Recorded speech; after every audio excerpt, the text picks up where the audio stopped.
ஏன்டி இத்தனை காக்கா வந்திருக்கு? அதுவா உனே?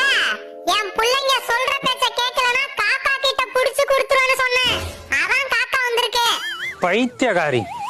சு சு பா பா சு பா. அம்மா நீ என்ன சொன்ன உன் புள்ளைய கேக்கல? ஓனரி நல்லா காக்கா ஓட்டுன்னு சொன்னேன். என் புள்ளைய கேட்க மாட்டேதியா? என்னடி சமையல் பண்ணிருக்க? உன் சமையல் எல்லாம் கழுததான் திங்கும். ஆமாண்டோய், கழுததான் திங்குதே. அவளை எங்கடா கூட்டிட்டு போற?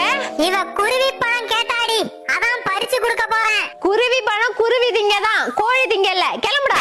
வாடி, அப்புறம் வருவோம். திருட்டு குந்தாணி, எதுக்குடி இந்த பொழப்பு? வாயை மூடுறா, நான் டேஸ்ட் தான் பார்த்தேன். என்னடி குருவி பழம் எங்க இருக்குன்னு தேடிக்கிட்டு இருந்தா கண்டுபிடிச்சிட்டியா? குருவி பழம் குருவி திங்கதான், ஓணம் திங்க இல்ல. கிளம்புடி.